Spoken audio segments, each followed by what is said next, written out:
Okay. Now on the opposite side of where we were earlier, these two were difficult to see, the ones on the left. It looked like just one lion. So some of you may have not been convinced that all 7 were here.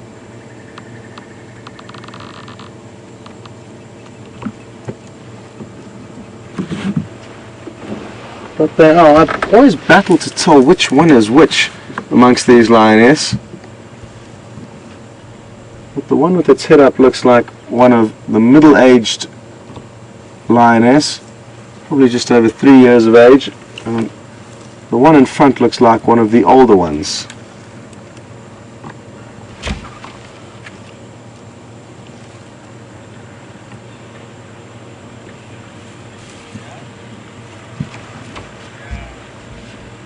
As the crow flies, 1 kilometer or so, maybe a bit more, from the last hyena den. But always good to know where every den site is in case they do move again.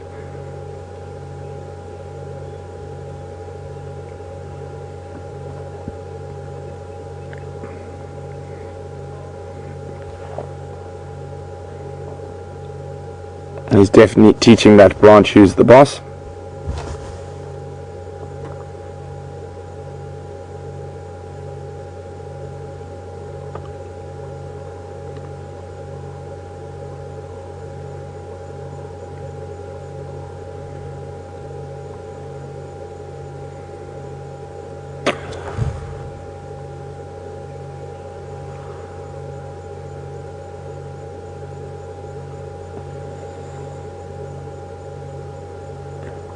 So just as we arrived, there was a little guy and mom, and there was a third hyena around, but she's departed off into the wilderness in search of a meal, no doubt.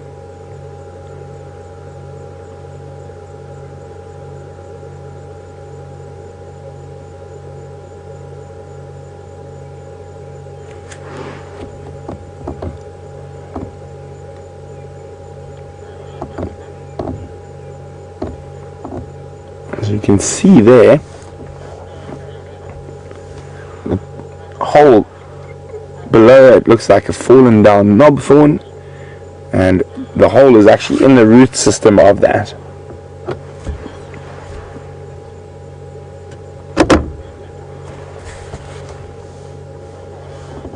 So the reason they probably would have moved dens, there's a couple of reasons hyena move dens. Sometimes it can be from pressure from lions, but I don't think this was the case this time.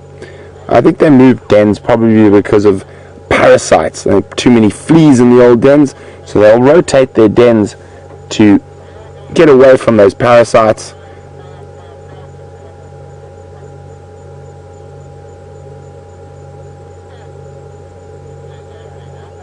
And I'm hoping we might see a bit more action than is happening at the moment. I was hoping another hyena or 2 might arrive.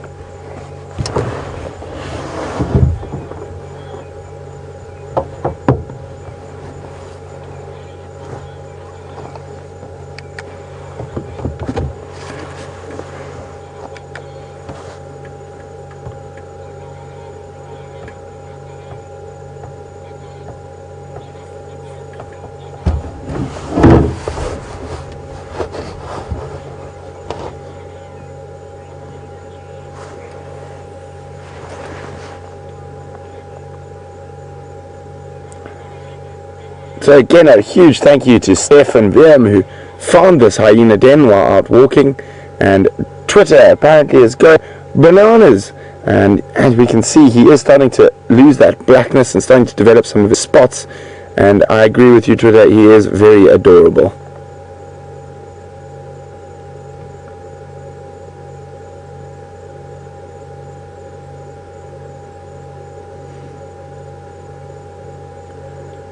So our camp is probably about halfway between the 2 dens. Just to let you know, this is definitely the most difficult den to get into, and Brian will show you shortly. If we pan the bush around here, it is surrounded by some thorny bushes and thickets, but we did manage to sneak our way in a tiny gap to get here.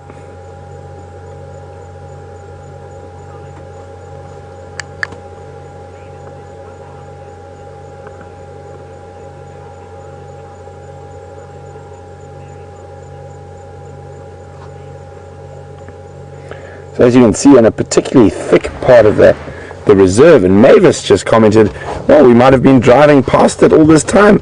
Mavis, you are spot on. It's probably only 50-60 meters from the road, but there's a big peltiform, a weeping wattle that blocks it, and then you can't even see the termite mound. You can just see that dark green scotia on top, or weeping boerbean. As you go there, that's the only thing. You can just see the tip top of that tree from the road. So they've been so close all the time.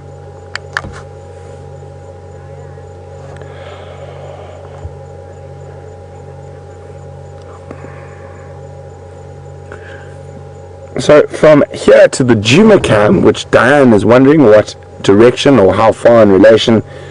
Oh, let me think. Probably about 600 meters as the crow flies, Diane, and almost due east of the hyena den is the Djuma cam. So west, no, probably a bit more northwest from northwest from the Djuma cam. So if you looked on the cam up towards the drainage line that flows into the top of the dam and where Vuyatela camp is, you probably just keep a straight line from there going up through the drainage line, pretty much where the elephants came from with Scott this morning.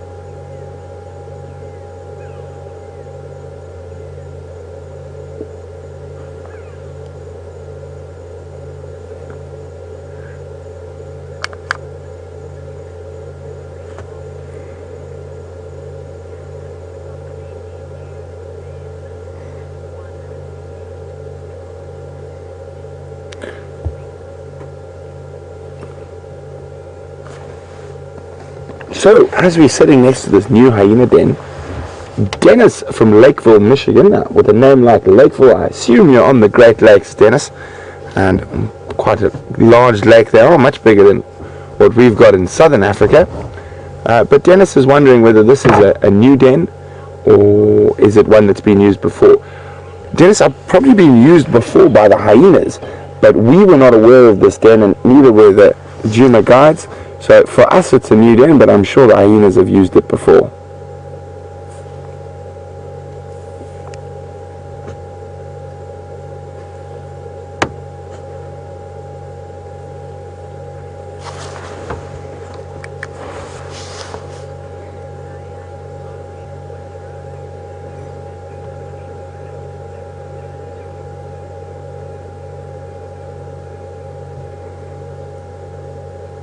So where this den is between the Gallagher shortcut and the little tree track that leads to the waterhole at Gallagher camp.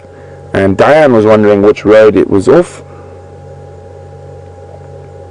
So I'm pretty sure that this den will probably become known as the Gallagher shortcut.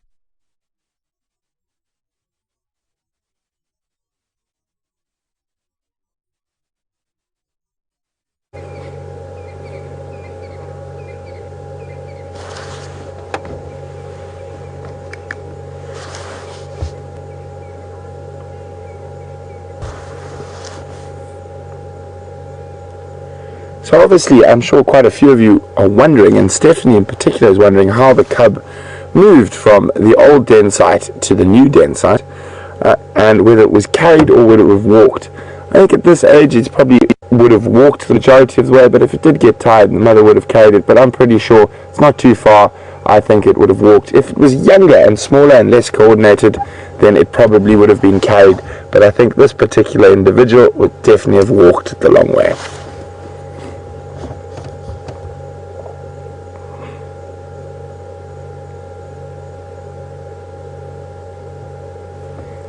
And you can see, if we come out a bit wider, that it hasn't been used probably for a while, and it hasn't been used for that long, because there's still quite a grass cover all over it.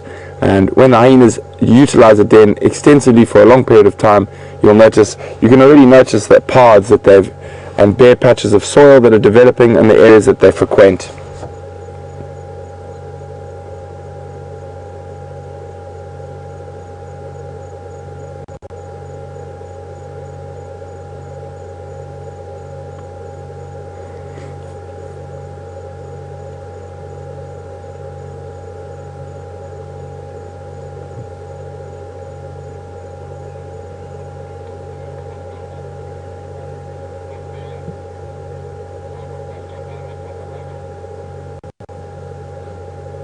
Isn't that sweet?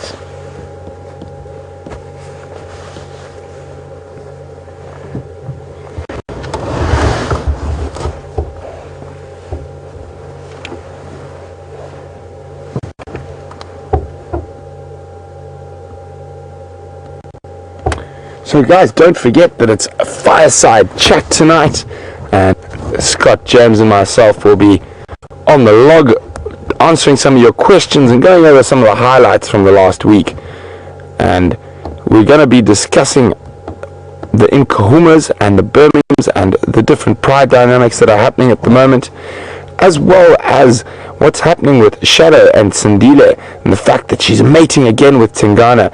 So don't forget to tune in to Fireside Chat this evening, and we will, I'm sure, have a little sing-song from Master Henry.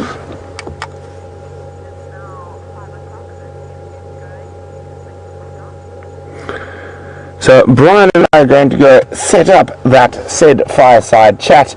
So really exciting to know where the new hyena den is, and we are going to leave the hyenas in their new home, relaxing, and in this last little bit of the day. So we're going to cross you back across to Scott, who's with the Nkuhumas, who will be chatting about just now on Fireside Chat. So we'll see you a little bit later.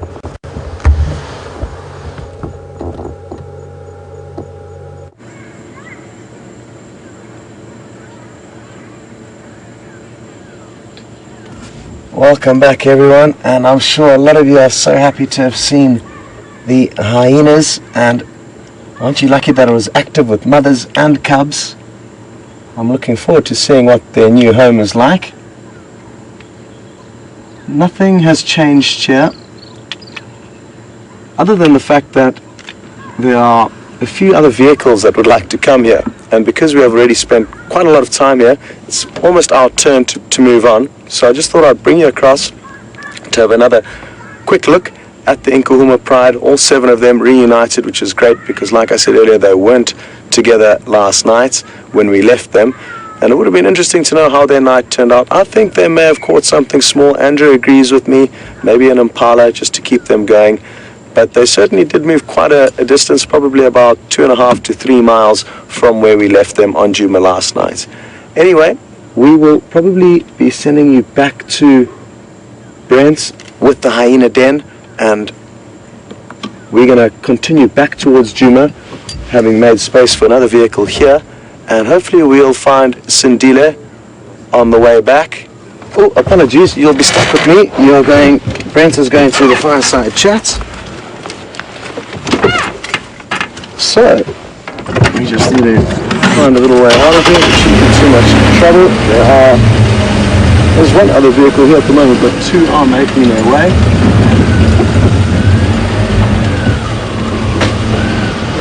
And the good news is we've got a great plan B to go to, and that is to follow up on Sindile.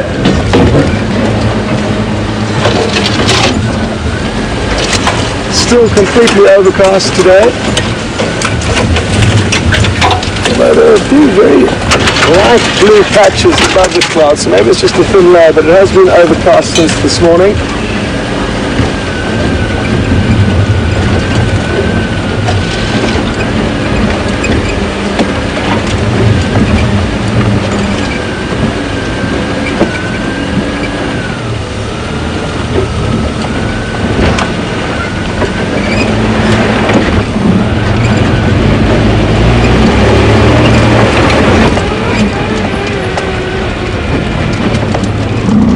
So if you haven't already sent through some questions for us to answer at the fireside chat, please do so. And like I said earlier, they can be questions not necessarily relating to what we're seeing or what's topical at the moment, but it could be anything about our histories or our futures, or anything you may want to know about us that you haven't got to find out yet on Drive.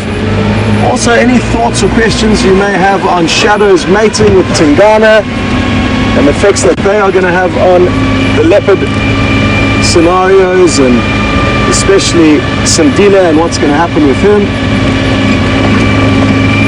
And any thoughts or speculations on what's going to happen with the lions. So we can expect a lot of change going forward amongst the big cats here.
So, I wonder if we are going to find Sindile. We did have him earlier on. We started the drive with him, which was a real bonus. Andrew and I actually just popped across to check his last position from this morning on the route. Actually, we diverted our route slightly on the way to try and find these Nkuhuma pride. They actually weren't found this morning, as far as I'm aware. But we bumped into him lying right on our southern boundary road. And it didn't take Brent long to then find some elephants, and it sounded like there were some beautiful big cows and tiny little babies in amongst that herd. And then obviously the great news of the relocation of the hyena den. And well done to Steph for pulling that off.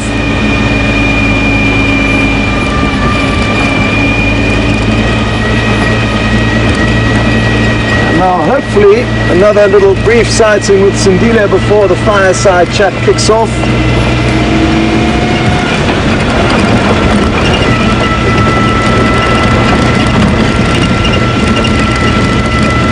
Steph and I tracked the lines to about where we are here between the drives, but they were moving through this block on our left, and then time ran out. It's quite tricky going in there, quite thick.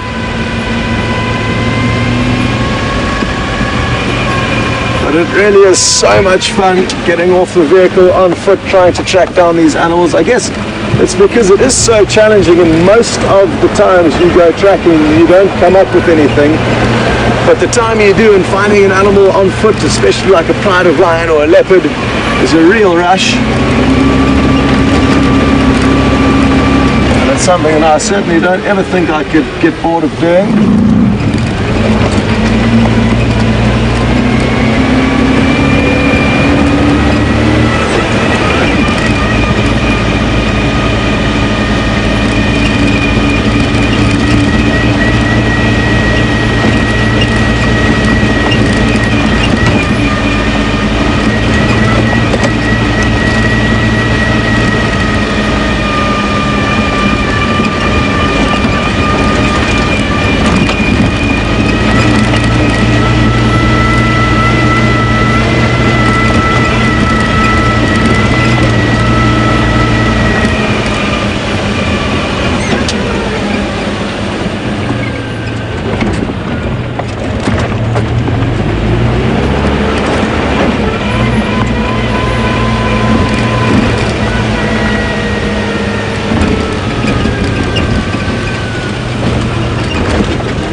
on the topic of the great news about the hyena den, Michigan in Dallas would like to know, how long will it take hyenas to make a den from start to completion? And thanks very much for letting me know a little bit about what to expect. I'm told that there's a fallen down tree with quite a lot of roots. It sounds quite nice. And it really does depend on the den site that the hyenas will be using. They don't actually build it. All they do is excavate, and they're really not digging from start to finish with the burrows into the termite mounds. It's often other animals that are better diggers, like porcupine or aardvark, that are the initial diggers of these holes and burrows, and the hyena then come in and neaten them out, dig a bit of the sand out the bottom, and it probably doesn't take them very long. What would probably take them longer than clearing out or preparing a den rather than making one is actually finding a suitable den, I guess. So I don't think it will take long at all, probably a couple of hours of housekeeping, you could say, and then they just move into what you could say is an abandoned house. You won't ever see a hyena digging networks of burrows into a termite mound from scratch. They would be left with bloodied stumps for paws. It would be too hard a going for them. And like I say, animals with the correct equipment to dig, like porcupine and aardvark with really long claws, will be the ones who initially create those homes.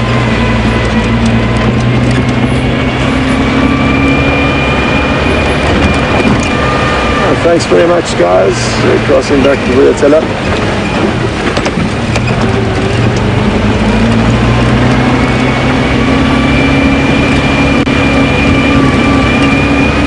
So I was just saying thanks to the Arathusa guides for having us to stay on their property. And we are now leaving Zebra Drive onto Triple M, the boundary of Arathusa and Djuma.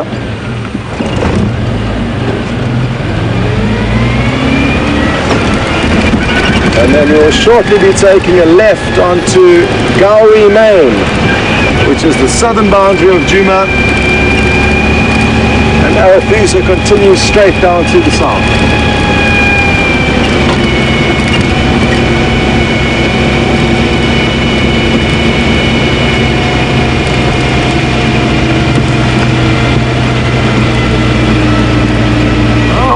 Sorry to hear that Lisa's just logged on and she didn't get to see the Nkuhuma Pride or reunited. And yes, Lisa, all 7 of them are back together. It must have happened sometime last night.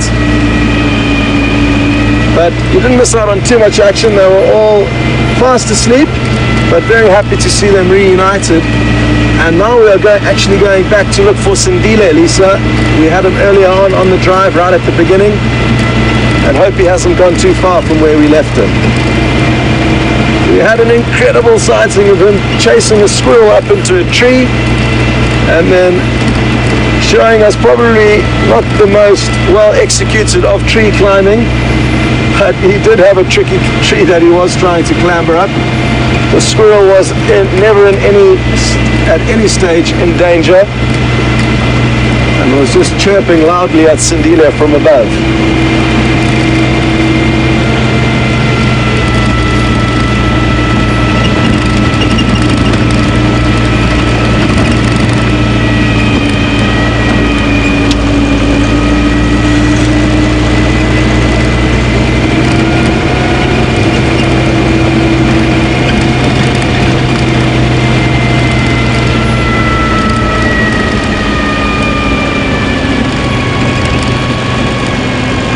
I'm guessing there's quite a strong chance he would have moved off by now, but only time will tell. So we'll go back to the last spot, just about here, and then start snooping about.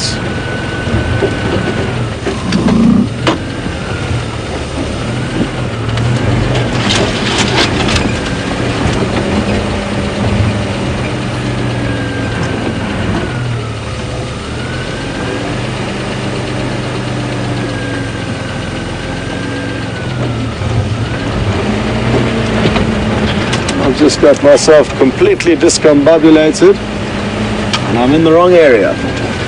But we can continue along this old little firebreak road until we do get to the right spot.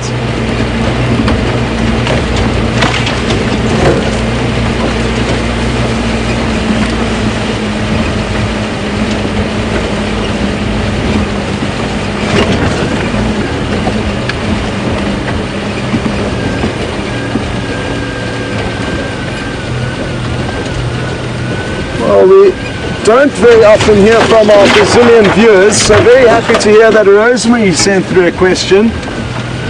And I'm happy that you're loving this safari, and I'm sorry that you have not got to see a giraffe yet. A few days ago we got to see one. It actually helped us find Shadow, Sindile's mother. And it was a beautiful big bull, but there aren't too many giraffes around at the moment, Rosemary. Their numbers fluctuate quite greatly, and I'm sure within the coming few days or the next week we will definitely have some giraffe sightings. You just need to make sure that you are tuned in and are ready to enjoy. But zebra and giraffe are two animals that are quite hard to come by at certain times of the year in the Sabi Sands, and you'll often find the field guides searching frantically on their guests' final morning in the hope of finding zebra or giraffe. They would have seen just about everything beforehand, the big five and lots more, but giraffe and zebra can be tricky. Okay, well, good news.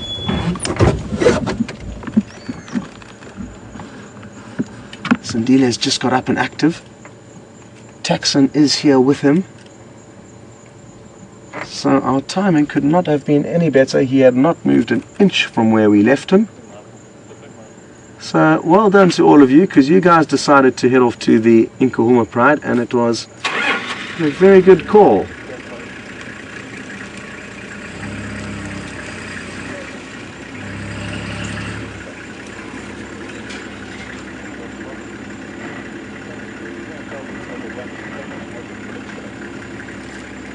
Now, what is he going to find to try and chase?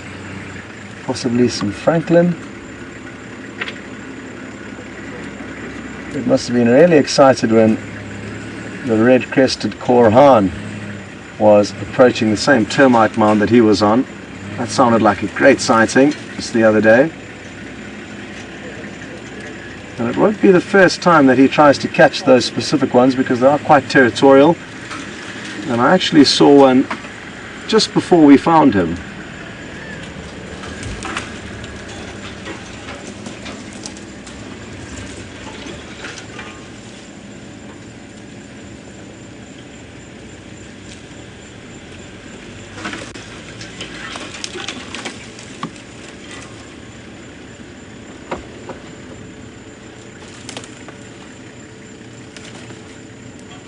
Beautiful, onto the termite mound.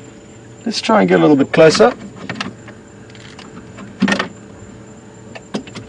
This will be a great opportunity for you, some of you, to get some screenshots.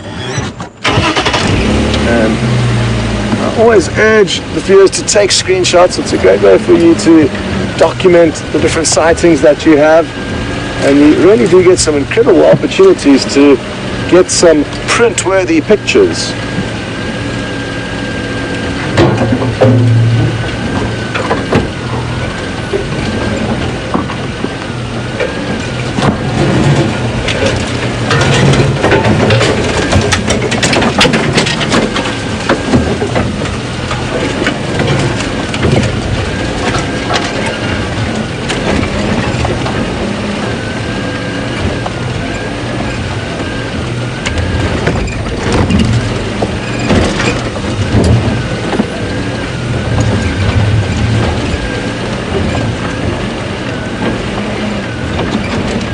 I think he's heading up to one of his favorite termite mounds, so I'm just going to loop ahead of him rather than staying behind him and then stand by over there.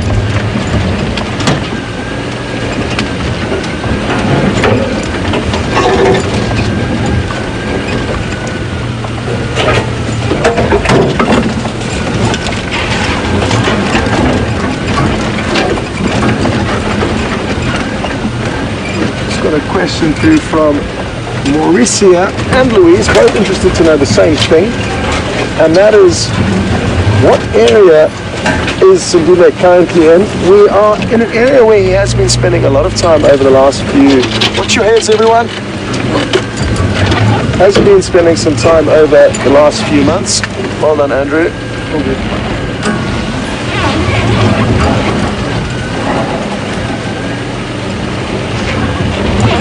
And it is on the southwestern corner of Djuma.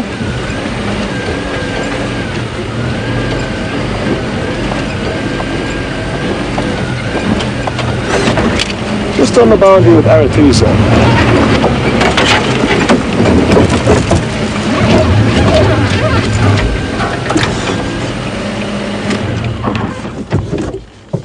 Okay, so he parked right alongside this termite mound, and I'm fairly certain that's where he is going to come to. So let's give it a moment or two and see what he does.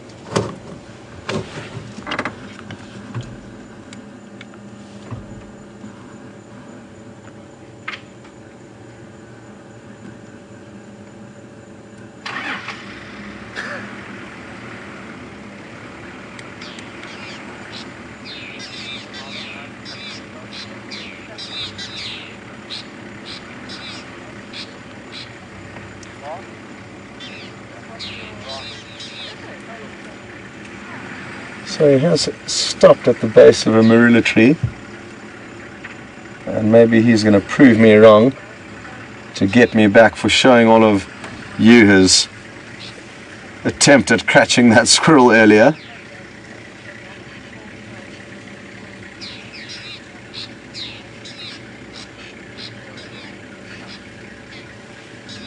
We got a question through from Ramey. And Ramey seems to think that Sandile is moving around more, and could that be attributed to his hunger? And yes, it certainly could, but they also do move around for at least a few hours every day, and it's just whether we're here or not, or whether we're lucky or not, whether we're here at the right time. So it's difficult to look into it too deeply. Unless you had to spend every single hour of the day with these animals, there are these little windows where we can't actually be sure that his behavior now is any different to another day.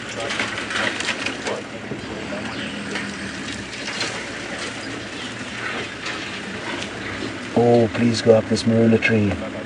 Please. It's just ahead of him. It's a fallen down one. And it's very, very nice, inviting platform for him to run up and get a little vantage point from. There he goes.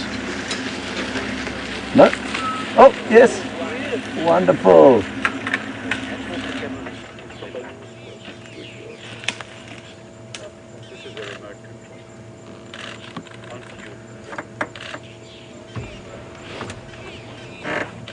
Just going to creep forward a meter or two, Andrew.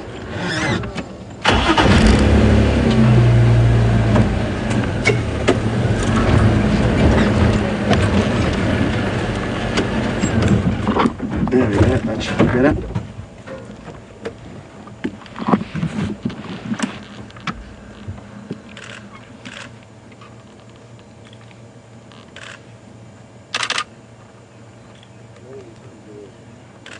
Well, isn't that wonderful? What a great view we've all got now.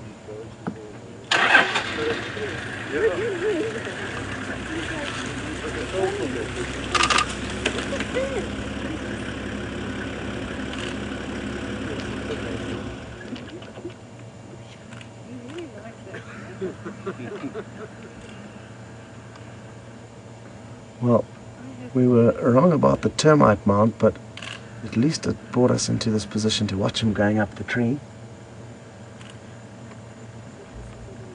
And it looks like he almost knows that spot and how to get comfortable there. It didn't take him long at all.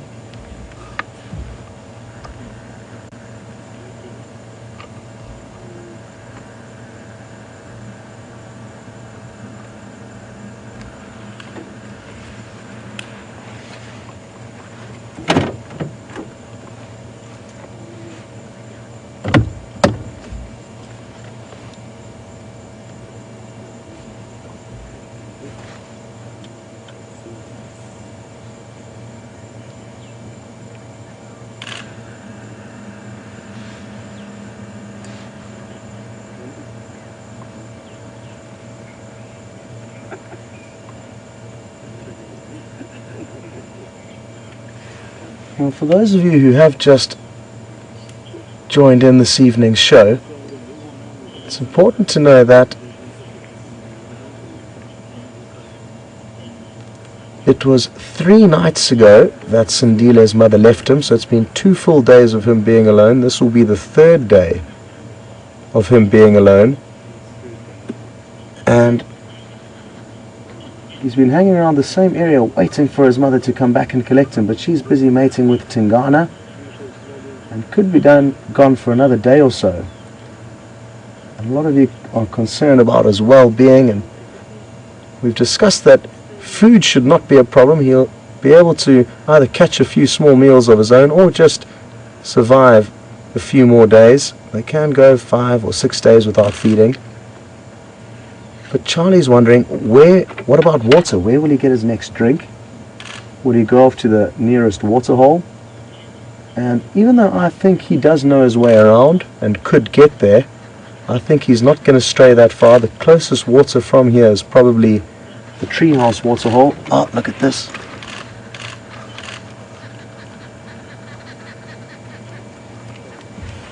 Beautiful, walking straight towards us down this marula. So Charlie, I think the water is too far. Treehouse Dam's a little bit further east for him to be comfortable there. And I guess he's just going to have to grin and bear it for now. And they are tough, these animals. And if his mother did leave him for 3 to 5 days without being confident of his ability to survive, well then there wouldn't be any leopards around now, so they know what they're doing, and there is no need for him to actually drink for also the same time that he does not require to feed.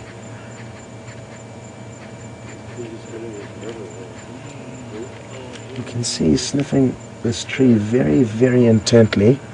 You can't see too clearly. There we go. Now that he's moved his head a little bit. And maybe it's his mother's scent that's been left on this tree that he's missing. But hard to say. Almost certainly another leopard though. Maybe his mother or his father.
And just like the 5 members of the Nkuhuma pride yesterday morning, Sindile is now taking to grass. And not to worry, it's not because he's starving. It's just the same as most domestic cats and dogs that will feed on grass to help purge their system. And it's certainly not desperation that we can see here.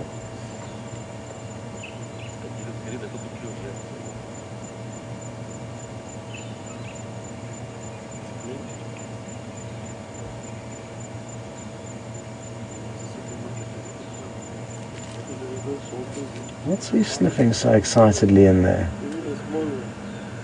Just another piece of tasty grass, it looks like. Something almost seemed to excite him there, though.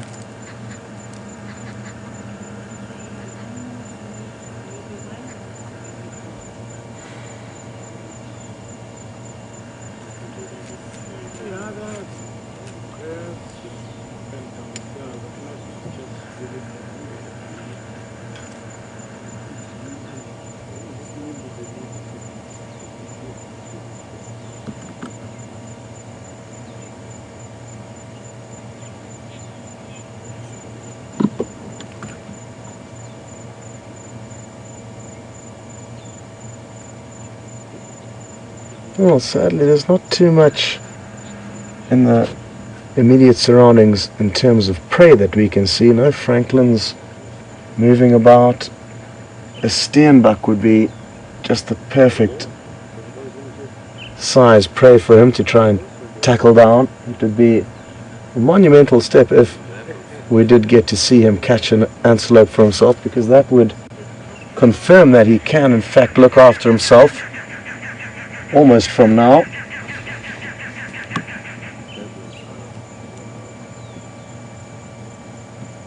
Because in the next 3 months it could very well be that his mother has new cubs that she's going to have to look after, and he will therefore take the back seats. I'm told James enlightened some of you of a previous scenario that I've experienced with a female leopard that did give birth to 2 young cubs. She did have an old male, considerably older actually than Sindile. He was 2 years old when she gave birth to a male and a female cub, and she tolerated that 2-year-old male at kills, and he would just follow along and stay with the cubs when she went off hunting, and then as soon as she came back to call the cubs, he would then join in and get taken to the kill and get an easy meal. So I'm guessing that is what will happen with Sindile. He's not going to be kicked out onto the streets by his mother necessarily, and even if he is at 15 months of age, I think he'll still be able to make it.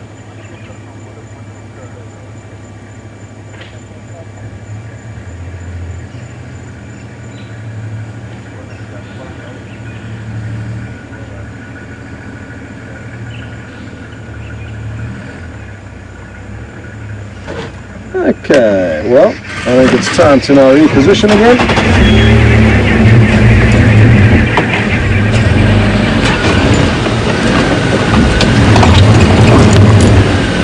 I was busy watching the monitor. I actually have no idea. Very special. Okay. Super camouflage. Yeah, his camouflage really is incredible. Even though I knew which general direction he was going in, because I had my head down looking at this monitor, I wasn't sure exactly where.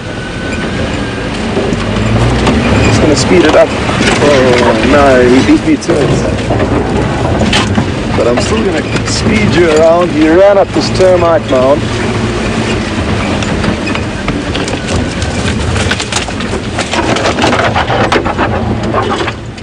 Looking inquisitively over the other side of it, hoping something would be there.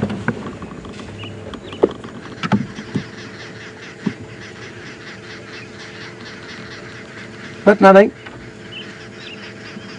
Anyway, like I said, time to say goodbye, and we are gonna join you there shortly at the campfire with Brent and James. Enjoy.